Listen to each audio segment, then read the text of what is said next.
Hello, lovely witches. This is Dawn from Aurora Dawn. Thank you so much for stopping by my channel. And I'm doing this video because a student of mine has asked for a video on how I came across or how I developed a relationship with my spirit guides, how I met them.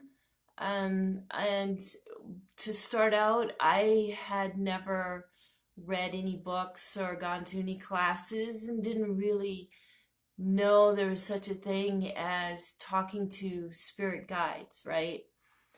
And at the time I was hanging out at this metaphysical store, like most of us do, right? And it was called Whispering Winds in Cedar Rapids when I first moved up here. And the owner also did readings, and he did a reading for me and said, okay, your spirit guides are telling me this, your spirit guides are telling me that. I'm like, okay, this is interesting. And then he said something like, well, there's more to the message, but I'm going to tell you at a later date, making it sound like, when you're ready kind of thing. And not knowing whether I guess that's a thing. I don't know. So I went home and then I decided, I was thinking about it. I'm like, why is he withholding part of the message? Is that to get me to go back and to spend money on another reading to get the rest of the message? What's going on here? I remember, learning about the Reformation, the Protestants who collectively gave the middle finger to the Catholic Church and said, we're going to talk to God ourselves. We're not going to go to your priests to talk to God. So I decided, you know what? If he can talk to my spirit guides, why can't I talk to my spirit guides myself? So that is what started my journey. So I assumed the position, got it to a relaxed position on my sofa, took a deep breath, and asked, I want to see my spirit guides. Can I see my spirit guides? Who are you? And so I want to, I think that was the first thing I asked for, is to see them. And what I saw was, I don't know. It's like somebody wearing a choir robe. And there were multiple of them, like the same person, mm, like one behind the other, behind the other, behind the other. There's two rows of them. It was weird, and now when I look back on it, it seems like to me there's a tuning in period of time where I needed to work on my connection with them, because what I asked for is, can I see just one of them? Because there's so many of them, and I don't understand this. Can I just see one? And one individual came into my mind. I said, okay, this is great. Can I hear my spirit guides now? And what I heard were multiple voices, and I couldn't really understand what they were saying. So I asked for only one voice. And so then only one voice came through. And the lesson I learned was that I'm really in control of this. I don't have to take whatever comes to me. I had a student who mentioned to me that every time she meditated, it was always really dark and she couldn't see anything. So next time, just say, I need more light. I can't see anything. And it worked. It worked. The light came on and she was able to see. And so really you are in control of these experiences. You don't, well, I couldn't see anything. Oh, well, maybe it's just me. Just mention something. Say, I can't see or can't understand. Can I just get one voice to come through? And that works. It works, and it really shows us that we are in control of this. And a lot of times we don't understand because we don't ask. we think we just have to take whatever comes.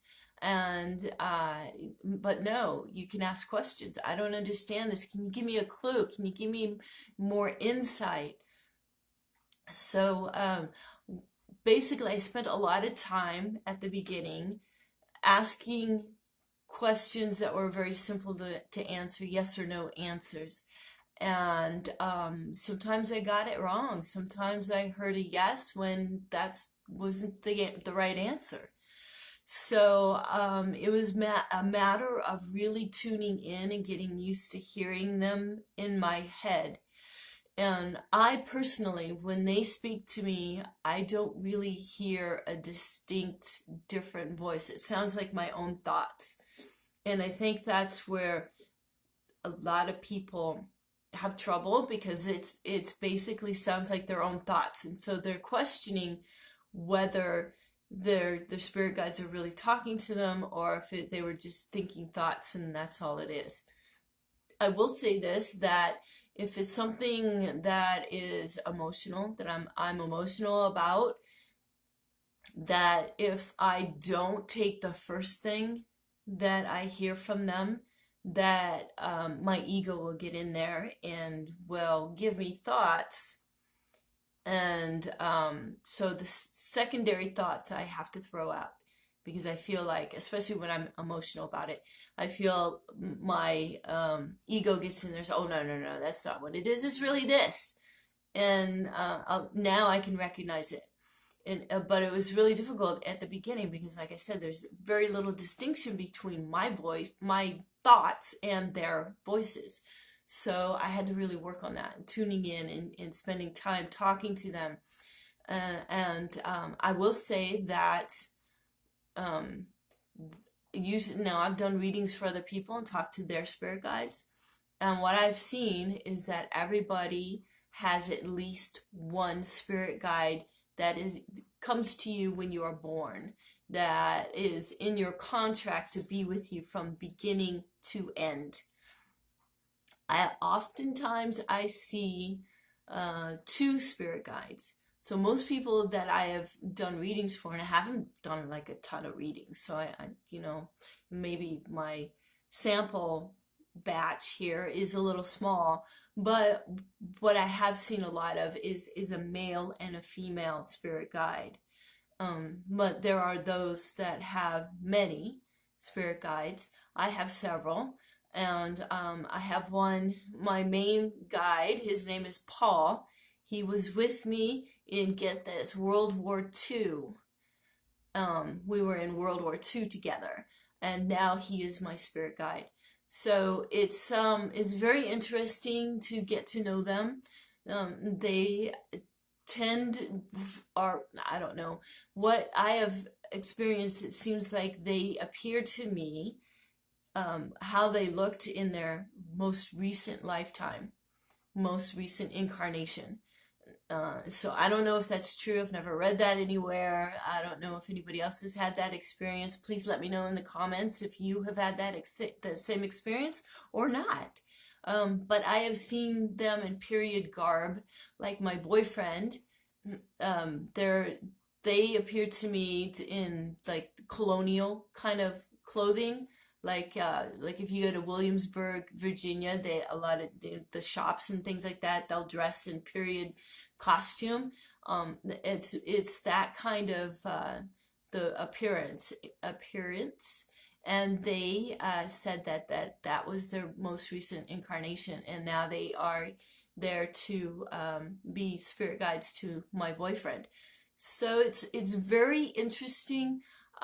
And some people, you might think that, oh, you have to use them only for really special occasions and really, really need insight and guidance. No, no, no, no, no. I have been lost. I've been driving around and lost and trying to find where I'm supposed to go. And I'll talk to my spirit guides. Okay, please guide me. I need help. I'm lost. And they'll say, okay, the third right. Okay, now, turn right here. And then I'll go down a little bit. Okay, come to the stop sign. When you reach the stop sign, then you're going to turn left. And I can't see any stop signs, so I'm just driving along until I get to a stop sign. And then, okay, now I know I need to turn left. And it has worked for me. It's been amazing.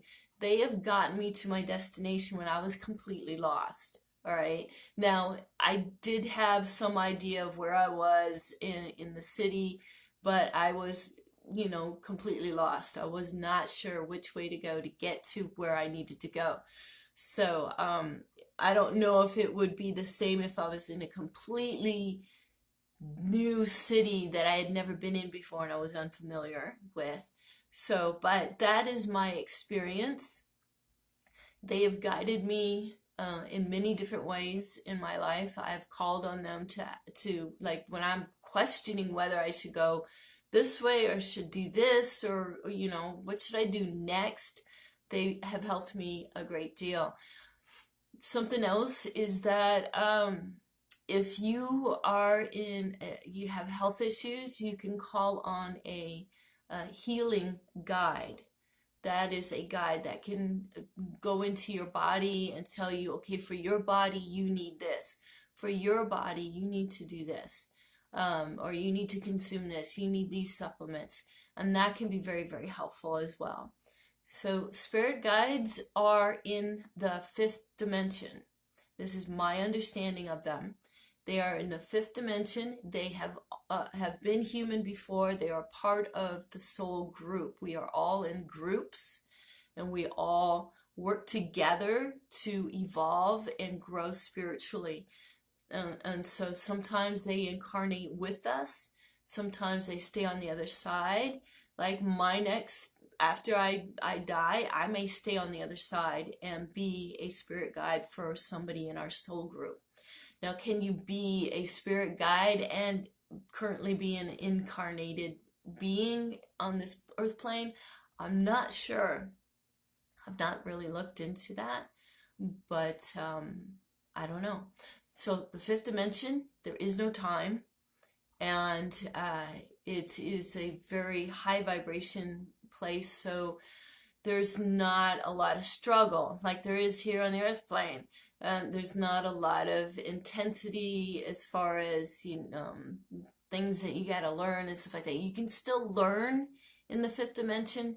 It's just not as aggressive and not as accelerated. So when you learn a lesson here, you really learn something. I mean, it goes big. It's huge in helping you grow. That's why we come here, is because it's so damn hard. But it's like going to the gym. If you just use the 1 pound dumbbells, okay, it's not, you're not going to get anywhere. You're not going to get the strong muscles that you need to really grow. So anyway, that's about it. I think spirit guides can be very powerful. They come in dreams. I had a spirit guide that led me here to Iowa. He was amazing. He came to me in my dreams. He came to me in my deep meditations, and he worked with me to help me get here to Iowa. I was living in North Carolina at the time. So the experiences you can have with your spirit guides are absolutely amazing. Now, spirit guides do not need offerings. You do not have to do the exchange. They're in the fifth dimension. It's a completely different ball game with them, and that includes angels. Angels are also in a much higher dimension. I know there are a lot of people who give offerings to their ancestors and ask them to do things for them. They're on a lower level, and that's a different set of rules, I guess you could say. But anyway, I hope this helps you. Please let me know your experiences, whether you've communicated with your spirit guides or if not. It's very simple. Just be in a meditative state so you can receive. The mind gets so busy that it's hard to receive messages and information. But after a while, you don't have to be so relaxed to receive their messages, because you get used to talking to them. Okay, so I guess that's it. All right. Thank you so much for watching. Thank you so much for leaving me comments. Do something today that brings you joy and makes you feel good. I love you all. And until next time, blessed be.